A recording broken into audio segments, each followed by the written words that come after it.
AP भी बोलते हैं। तो जहां पे भी एपी की बात आती है वहां पे एक ऐसी सीरीज को डिस्कस करते हैं हम जहां पे जो हर नई टर्म बनती जाएगी वो that will be obtained by adding a fixed number in the proceeding term. तो अभी इस कॉन्सेप्ट को अच्छे से डिस्कस करते हैं कि क्या है, हमें क्या चीज समझनी है एपी में। तो अरिथमेटिक प्रोग्रेशन में सबसे पहले तो मैं जस्ट एक रैंडम एग्जांपल कंसीडर कर रही हूँ। मान लो ये होगी 10, 40, 70, 100 अप टू 100। तो ये हमारे पास एक सीरीज है, आपको ये चीज देखने की एपी है या नहीं, ठीक है। तो सबसे पहले आपको क्या चीज देखनी है, इसकी डेफिनेशन। एपी की अरिथमेटिक प्रोग्रेशन की डेफिनेशन क्या बोलती है कि एवरी मतलब in which every term is obtained by adding a fixed number. अभी जहाँ पे उस फिक्स नंबर की बात हो रही है तो ये फिक्स नंबर होएगा क्या, इसको हम यहाँ पे मतलब एपी में लिखते हैं डी के साथ, जिसको हम बोलते हैं कॉमन डिफरेंस। ठीक है, ये डी के साथ डिनोट करते हैं उस फिक्स्ड नंबर को। तो हमारी डेफिनेशन क्या थी, in which every new number is obtained by adding a fixed number in the proceeding term. तो अभी अगर उस चीज को यहाँ पे हम देखें, देखो 10 है यहाँ पे, ठीक है, उसके बाद कितना नंबर ऐड किया कि 40 आ गया हमारे पास, वेरी ऑब्वियस 30। तो 10 में 30 प्लस किए तो हमारे पास आ गया 40।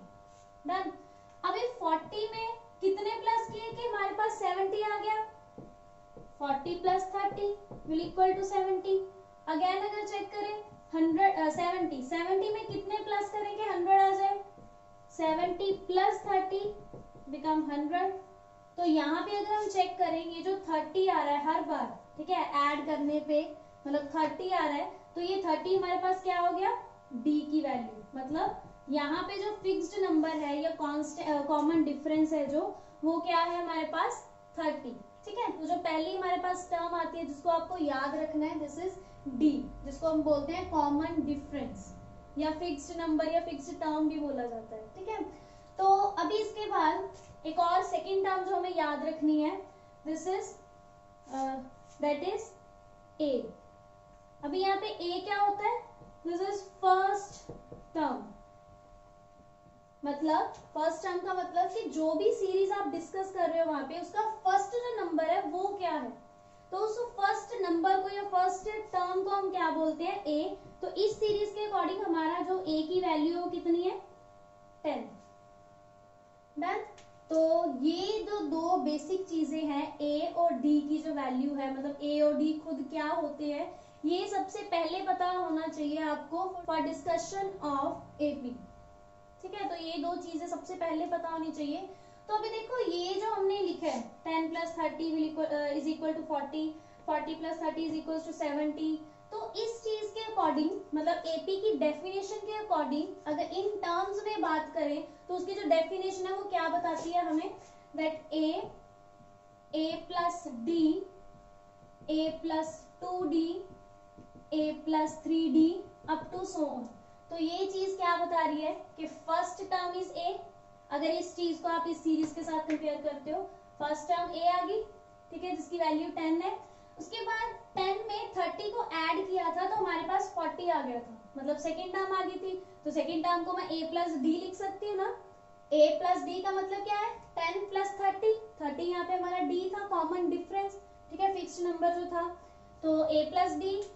उसी तरह नेक्स्ट अगर बात करें तो इसको मैं ये चीज लिख सकती हूँ ए प्लस 2d, क्योंकि जब 70 की बात आ गई, ठीक है, डी तो चलो 30 था यहाँ पे, लेकिन जब 70 की बात आ गई तो एक 30 यहाँ पे आ रहा है कॉमन डिफरेंस, एक 30 यहाँ से आ रहा है कॉमन डिफरेंस। तो ओवरऑल जब स्टार्टिंग से बात कर रहे हैं हम ए से लेके यहाँ तक की, then it will be a plus 2d। अब वैल्यू सब्स्टिट्यूट करके चेक कर लो, चाहे यहाँ पे करो, ये हो जाएगा 30, तो 30 इंटू 2 इज 60, तो a plus 60, a is 10 and 60, तो a प्लस 60 कितना हो गया यहाँ पे 70। तो हमारे पास थर्ड टर्म 70 आ गई और यहाँ पे भी थर्ड टर्म 70 है। ठीक है, तो यहाँ से एक चीज पता चल गई कि हम मान लो अगर आपको ये सीरीज गिवन है, ठीक है, कोई भी सीरीज गिवन है, तो आप ये चीज अप्लाई कर सकते हो उसके ऊपर कि एपी की जो सीरीज है वो इस फॉर्म में लिखी जाती है कि a is equals to first term तो आप इस सीरीज में मान लो आपको नहीं पता अभी ए की वैल्यू, तो आप ये चीज लगा के, ठीक है, यहाँ से देख सकते हो कि ए इज फर्स्ट टर्म। अभी अगर ए के बाद मान लो आपको इसी क्वेश्चन में मैं ये चीज बोल दूं कि डी की वैल्यू फाइंड आउट करो कि कॉमन डिफरेंस कितना है, वैसे तो हम यहीं से निकाल लेंगे चेक करके 40 माइनस 10। कॉमन डिफरेंस का भी एक यहाँ पे छोटा सा फॉर्मूला निकलता है, बट ये जस्ट एक स्टार्टिंग के लिए है कि जब आपको इस चैप्टर के बारे में कुछ भी नहीं पता, जब आपको एपी के बारे में कुछ नहीं पता, तब आप ये मतलब बच्चों जैसा फॉर्मूला अप्लाई करते हो। अदरवाइज तो जब आपको अच्छे से समझ आ जाएगा ये चैप्टर तो आप ऐसे ही फटाफट कर लिया करोगे ये चीज को। तो जैसे यहाँ पे डी का फॉर्मूला क्या होएगा, a2 माइनस a1। मान लो ये टर्म a1 है, ये टर्म a2 है, this is a3, this is a4 and up to so on. इस सीरीज के अकॉर्डिंग मैंने लिखा है। तो d की जो वैल्यू है अगर हमें वो निकालनी है तो हम नॉर्मली कैसे निकालेंगे, हमने क्या पढ़ा था कि पिछली टर्म में से अगली वाली मतलब जो फर्स्ट वाली है वो माइनस कर दो। तो 40 में से 10 माइनस किया 30 आ गया था हमारे पास, तो उसके अकॉर्डिंग वो चीज क्या बन जाएगी, a2 माइनस a1। ठीक है, उसके बाद यहाँ से अगर चेक करना है सेम चीज अप्लाई करोगे कि इस टर्म से ये वाली टर्म माइनस कर दोगे, 70 में से 40, तो अब यहाँ पे भी डी की वैल्यू ये लिखोगे a3 minus a2। Same with this one, 100 में से 70 माइनस कर दिया हमने, तो मतलब मैं इसको ये लिख सकती हूँ a4 माइनस a3। ठीक है, तो कॉमन डिफरेंस का एक जो फॉर्मूला है वो ये आ गया। तो अगर इसी चीज को आप अप टू सॉन करते जाओ तो आपका जो बेसिक फॉर्मूला है वो कुछ ऐसा आ जाएगा, d is equal to an+1 minus an। वैसे ही फॉर्मूला कुछ खास वो नहीं, मतलब कुछ खास उसका यूज नहीं है। d की जो वैल्यू है वो वैसे ही बच्चे फटाफट निकाल लेते हैं, जस्ट ऐसे माइनस करके कि पिछली टर्म में से ये माइनस कर दो, फिर इसमें से ये माइनस कर दो, देन इसमें से ये माइनस कर दो, तो ऐसे करके d की वैल्यू आ जाती है। ठीक है, तो लेकिन ये जो चीज है ये इंपॉर्टेंट है।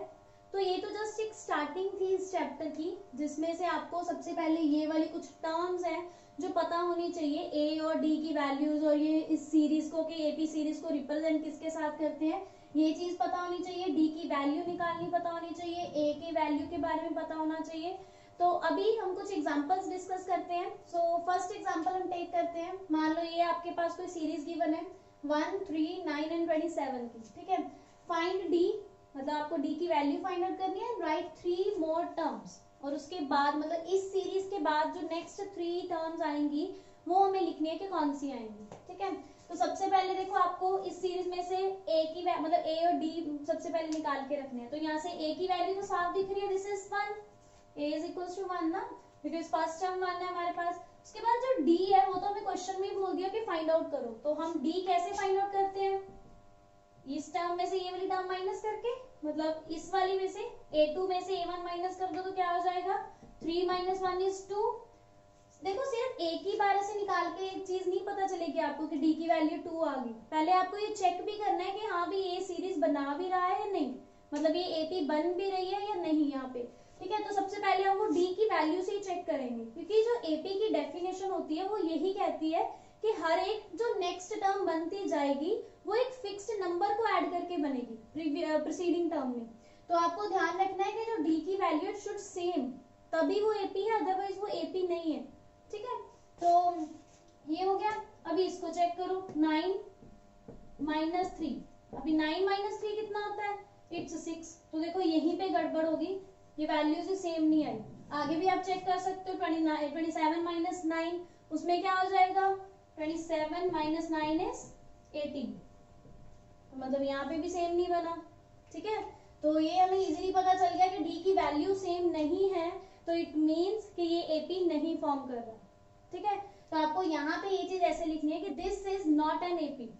ठीक है, because of different values of D, common difference की वैल्यू डिफरेंट है, अलग सेम नहीं है, तो इसलिए ये एपी नहीं है। तो अभी हम नेक्स्ट एग्जाम्पल पे चलते हैं। So next example we have 4, 10, 16 and 22, मतलब ये सीरीज है हमारे पास। तो यहाँ पे भी हम सबसे पहले a की वैल्यू चेक करेंगे, दिस इज 4। ठीक है, उसके बाद हम d की वैल्यू पे आएंगे, क्योंकि यहाँ पे क्वेश्चन में है कि find the value of d। तो अभी d की वैल्यू चेक करने के लिए सबसे पहले 10 में से 4 माइनस करेंगे, इट विल बी 6। उसके बाद नेक्स्ट ट्राई करो, 16 में से 10 माइनस करो, इट विल बी 6।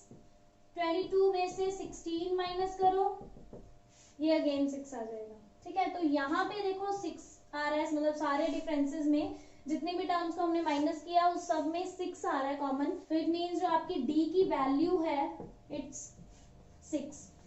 ठीक है, तो ए की वैल्यू 4 है, डी की वैल्यू 6 है। तो अभी आपको देखो क्या चेक करना है, उन्होंने बोला कि राइट 3 मोर टर्म्स, मतलब इस सीरीज के बाद भी जितनी टर्म्स बन, क्योंकि आप जितनी मर्जी बना सकते हो, बट इन्होंने 3 टर्म्स बोली है तो हमें वो 3 टर्म्स फाइंड आउट करनी है। तो आप वो अभी 3 टर्म्स कैसे फाइंड आउट करोगे? देखो एपी की जो रिप्रेजेंटेशन होती है वो हम ऐसे लिखते हैं, मैंने आपको अभी बताया a plus b, a plus 2d, a plus 3d, a plus 4d and up to so, ये ऐसे आगे चलता जाएगा। ठीक है, तो अभी अगर इस सीरीज को मैं हमारी जो स्टेटमेंट में गिवन है इसके साथ कंपेयर करूं तो फर्स्ट टर्म कौन सी है हमारे पास यहाँ 4। ठीक है, तो इसके नीचे आ गया 4, मतलब ए की वैल्यू है 4 यहाँ पे। ए में डी ऐड किया मतलब 6 + 4 = 10, तो इस वाले के नीचे आ गया 10, मतलब तो इस टर्म की जो वैल्यू है वो आ गई 10। उसके बाद आ जाओ ए प्लस 2d, यहाँ पे वैसे सीधा ही गिवन है 16, तो आप इसकी वैल्यू 16 लिख सकते हो। आप इसे ऐसे ही लिख लो, a = 4, a plus d = 10, a plus 2d = 16। ठीक है, उसके बाद आ जाओ a प्लस 3d पे। a प्लस 3d को अगर आप फाइंड आउट करते हो, d की वैल्यू 6, 18 आ जाएगा, 6 × 3, 18 + 4 = 22। तो देखो ये यहाँ तक तो ये 4 वैल्यूज हमें यहाँ पे भी गिवन थी, मतलब गिवन थी, बट मैंने आपको फाइंड करके भी बता दी एक बार इसकी हेल्प से कि ये कैसे है। तो 4 तो यहाँ पे निकली हुई है, उसके बाद वाली 3 फाइंड करनी है। तो अगर इस सीरीज पे जाएं, जो एपी की सीरीज है, यहाँ तक तो हमारी गिवन है क्वेश्चन में, a + 3d वाले तक। उसके बाद हमें जो 3 टर्म है नेक्स्ट वो फाइंड आउट करनी है। तो 3 टर्म्स कौन सी है? a + 4d, a + 5d and a + 6d। तो ये वाली जो 3 टर्म्स है आपको अभी ये फाइंड आउट करनी है। डन। तो अभी कैसे निकालोगे? a + 4d, मतलब इसके नेक्स्ट जो टर्म है वो ये वाली है, तो a + 4d को आप ऐसे निकाल सकते हो, d की वैल्यू है 6। ठीक है, मतलब a की वैल्यू 4 है, 4 × d की वैल्यू 6 है, तो क्या आ जाएगा यहाँ पे 4 + 24, तो कितनी आ गई इसकी वैल्यू 28। तो मतलब इस टर्म के बाद जो नंबर आएगा दैट विल बी 28। ऐसे ही आप नेक्स्ट निकालो, a + 5d, वो क्या आ जाएगा 4 + 5 × 6, it will be 4 + 30 and equals to 34। तो इससे नेक्स्ट आएगी 34 एंड ऐसे ही आप नेक्स्ट एक और निकाल सकते हो bye substituting the values of a and d in this equation. a + 60 में वैल्यू सब्स्टिट्यूट करके आपका जो नेक्स्ट टर्म है एक और वो आ जाएगी। ठीक है, तो एक ये इस टाइप का क्वेश्चन हो गया कि आपको जहाँ पे सिर्फ एक सीरीज गिवन है, पहले आपको वो चेक करना है कि एपी है या नहीं, उसके बाद आपको अगर है तो डी की वैल्यू फाइंड आउट करनी है, वो हमने कर ली। ठीक है, बाय सब्ट्रैक्टिंग दीज टर्म्स। उसके बाद उस ए एंड बी की वैल्यूज के हेल्प से हमने सीरीज में जो नेक्स्ट आगे वाली टर्म्स हैं वो निकाली है by taking the help of this representation of AP. मतलब एपी की जो सीरीज है वो इस तरह से लिखते हैं हम, तो इस चीज में वैल्यू सब्स्टिट्यूट करके हमने हमारी जो नेक्स्ट 3 टर्म्स है वो निकाल ली उस सीरीज की, गिवन सीरीज की। तो अभी उन सब बेसिक चीजों के बाद, मतलब जहाँ पे हमें ए और डी की वैल्यू अच्छे से निकालनी आ गई, उनको समझना आ गया, ठीक है, एपी के बारे में पता चल गया, तो अभी हम एक स्टेप और आगे चलते हैं। हमें एपी की रिप्रेजेंटेशन पता है, हम ये लिखते हैं a + d, a + 2d, a + 3d and up to so on. ठीक है, तो ये तो होगी मान लो फर्स्ट टर्म। ठीक है, a1 को मैं a लिख सकती हूँ, मतलब ये होगी a1, a2, a3, a4, हमें ऐसे सीरीज गिवन होती है ना कोई भी, तो a1 को मैं a लिख सकती हूँ फर्स्ट टर्म। अभी इस सीरीज में सेकेंड टर्म कौन सी है? a2 की वैल्यू क्या है?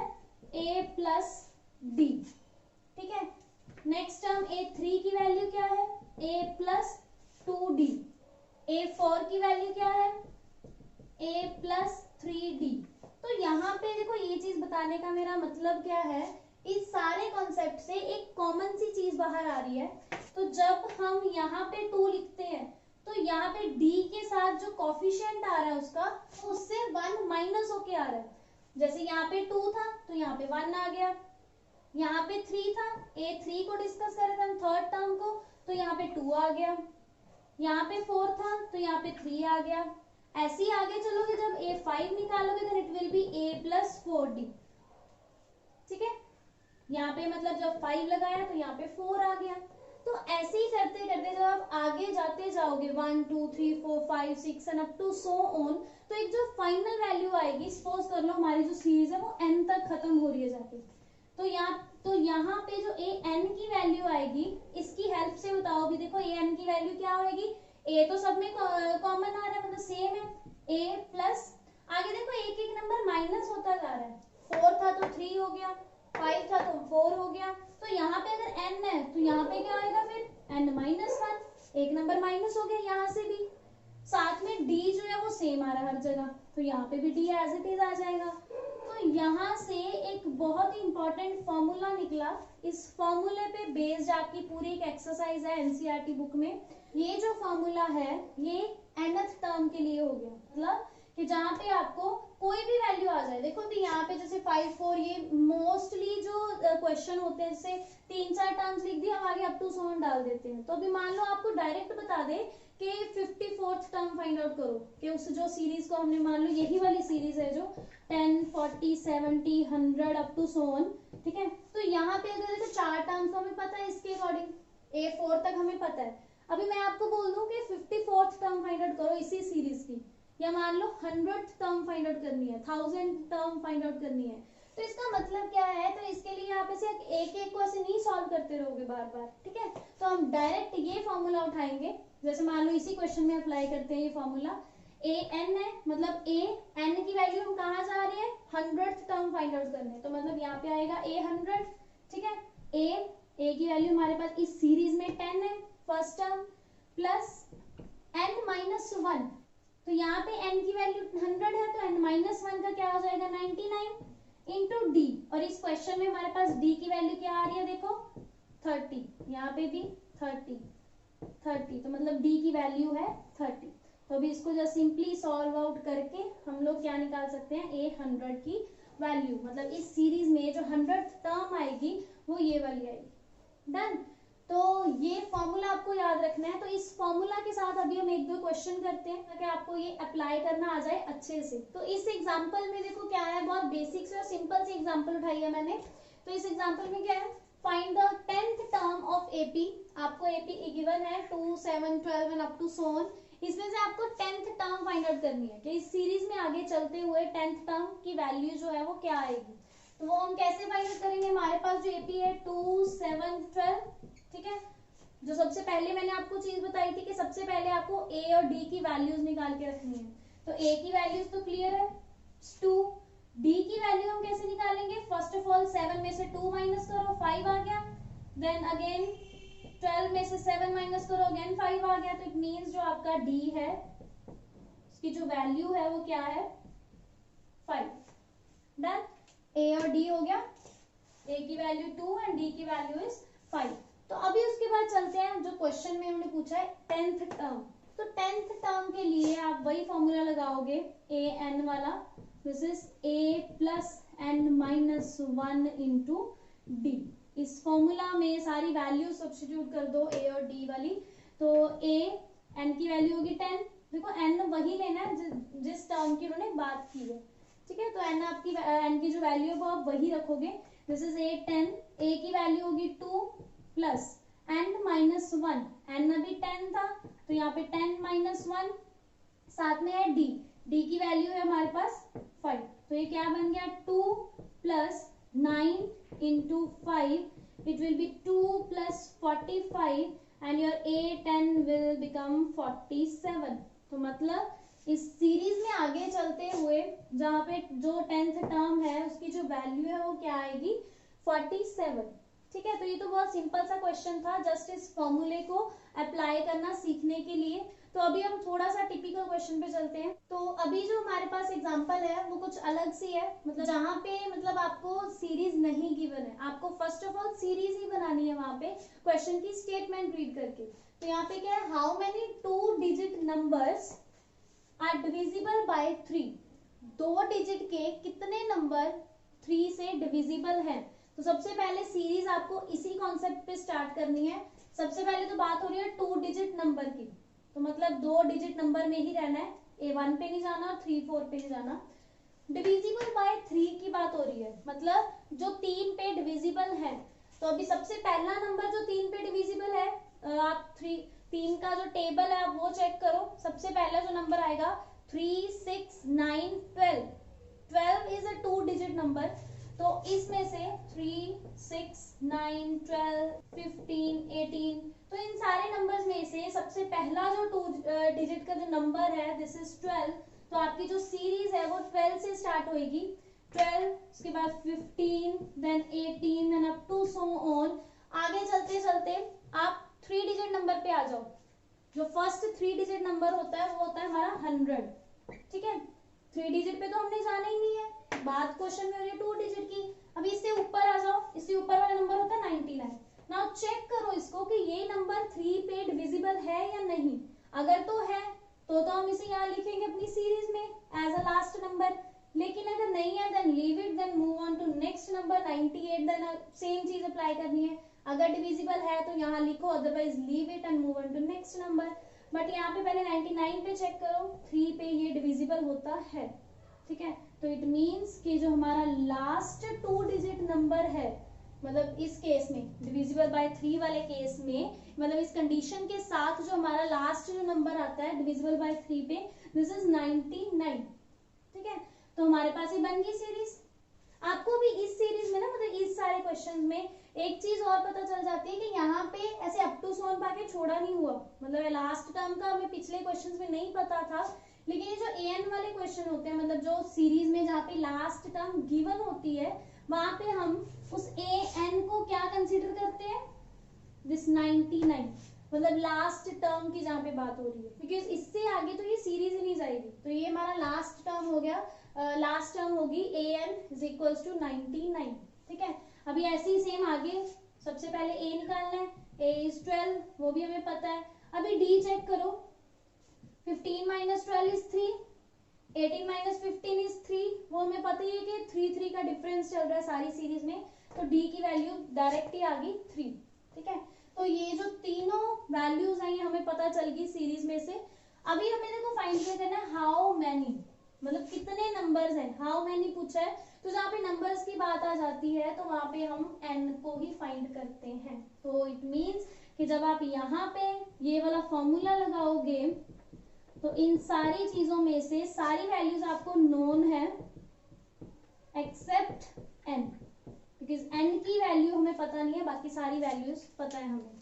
तो by substituting all these values in this equation you will get 99 is equals to 12 plus n minus 1 into 3।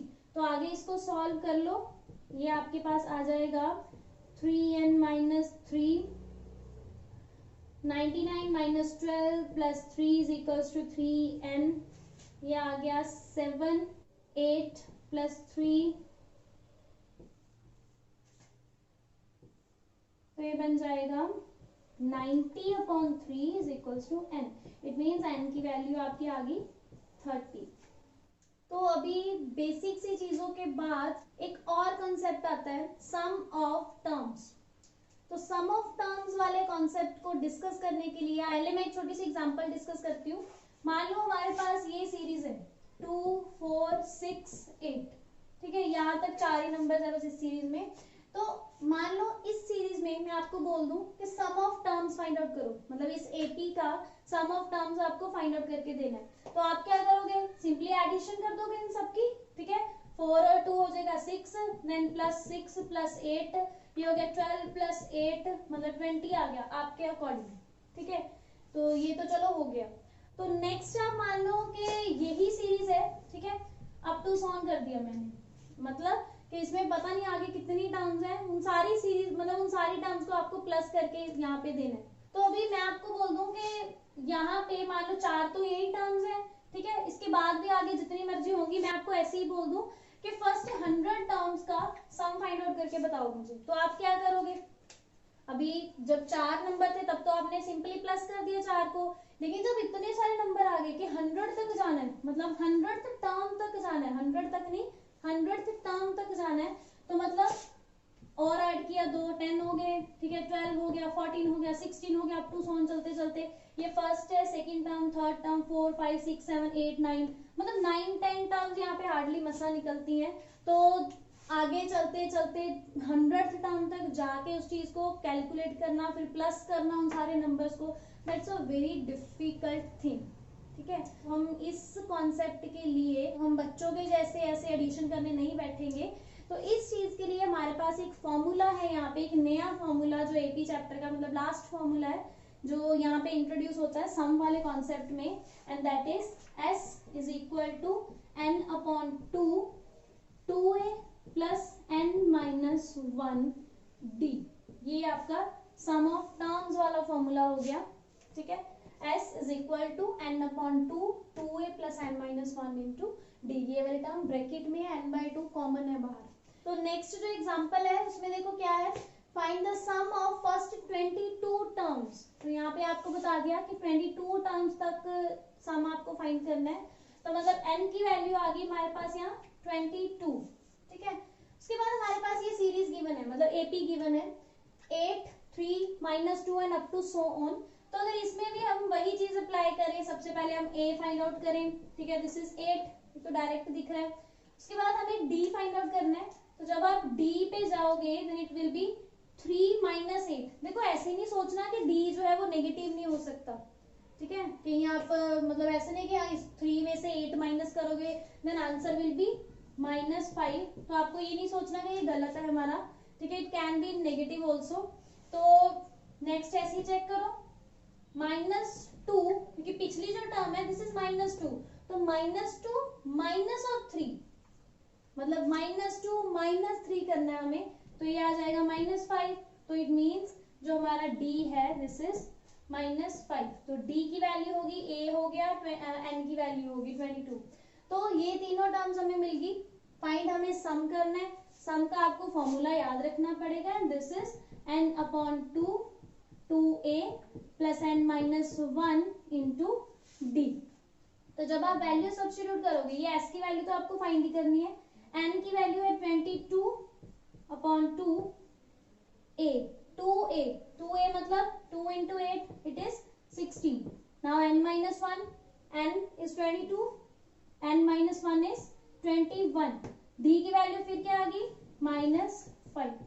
तो अभी जस्ट यहाँ पे कैलकुलेशन का काम रह गया। This is 11 16 plus 21 into 5 is 105 और यहाँ पे माइनस आ जाएगा कॉमनली। Then 105 minus 16 is 89। यहाँ पे ये माइनस की है बड़ी टर्म, तो यहाँ पे माइनस आ जाएगा। Now just multiply this 89 and 11 and you will get your answer in negative, मतलब जो सम ऑफ टर्म्स है वो नेगेटिव में आएगा। ठीक है, तो मल्टीप्लाई करके आपका आंसर आ जाएगा यहाँ पे। तो इस सम के बाद हम एक और एग्जांपल पे चलते हैं। सो नेक्स्ट एग्जांपल है find the sum of first 1000 positive integers. मतलब आपको यहाँ पे सीरीज नहीं गिवन, तो सबसे पहले आपको सीरीज ही बनानी है। यहाँ पे उन्होंने बोला फर्स्ट 1000 पॉजिटिव इंटीजर्स, तो मतलब फर्स्ट 1000 बोला है तो हम जस्ट सिंपल काउंटिंग भी लिख सकते हैं, 1 + 2 + 3 + 4। लास्ट टर्म जो है हमारी है 1000, मतलब जो आपकी सीरीज बनेगी, अगर हम प्लस का ही साइन हटा दें तो आपकी सीरीज ये होगी 1 2 3 4 5 and up to so on. Last तक जाके लास्ट जो है वो कहाँ तक जाएगी 1000 तक, क्योंकि उन्होंने बोला है फर्स्ट 1000, तो हमें 1000 के अंदर ही रहना है। तो अभी अगर यहाँ पे भी आप सेम कॉन्सेप्ट अप्लाई करते हो, a is equals to 1, n is equals to 1000, d is equals to 1, क्योंकि देखो 1 2 3 4 5 6 मतलब सिंपल काउंटिंग में 1 1 का डिफरेंस रहता है हर नंबर में। तो d की जो वैल्यू होगी 1। तो ये सारे कॉन्स्टेंट्स हो गए। Now formula of sum of terms हमारे पास क्या है एपी में, n अपॉन 2, मतलब n इज 1000 अपॉन 2 इंटू क्या होता है यहाँ पे 2a। 2a का मतलब 2 into 1 is 2 plus n minus 1, n is 1000 तो n minus 1 is 999 into d and d is 1।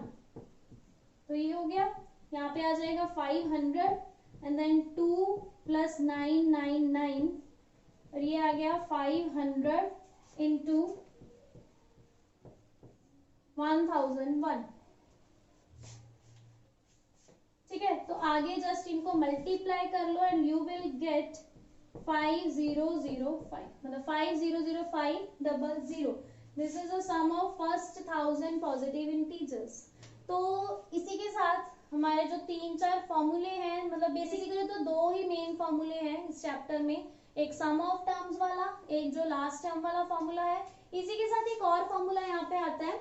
आप उस फॉर्मूले को कैसे आपको फॉर्मूला कैसे याद रखना है, देखो जो सम वाला हम फॉर्मूला लिखते हैं ये वाला 2a + n-1 × d, अगर आप ध्यान से देखो जो हमारा लास्ट टर्म वाला फॉर्मूला होता है an वाला, उसकी जो वैल्यू होती है वो क्या होती है a + n-1 × d। मतलब अगर यहाँ पे इस 2a को मैं ऐसे अलग अलग लिख दूं a + a, तो मतलब इस a + n-1 × d वाली टर्म को मैं क्या लिख सकती हूँ यहाँ पे, इस पीछे वाली टर्म को, दिस इज an, तो an लिख सकती हूँ।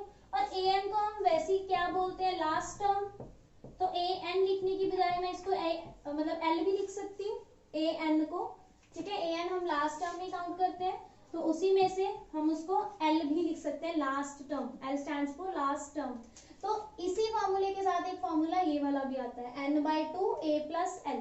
तो अभी जो 1000 पॉजिटिव इंटीजर्स वाला क्वेश्चन था, ये आप इस फॉर्मूले को अप्लाई किए बिना, मतलब इस वाले के साथ भी कर सकते थे डायरेक्ट, a + l × n/2। तो ये कुछ फॉर्मूलाज थे और इनके साथ मैंने एक दो एग्जांपल्स लेके आपको उन फॉर्मूलाज के साथ क्वेश्चन कैसे करने हैं ये चीज समझाने का ट्राई किया है। तो अगर आपको मेरी वीडियो अच्छी लगी हो तो please like my video and subscribe my channel zip of study. Thank you.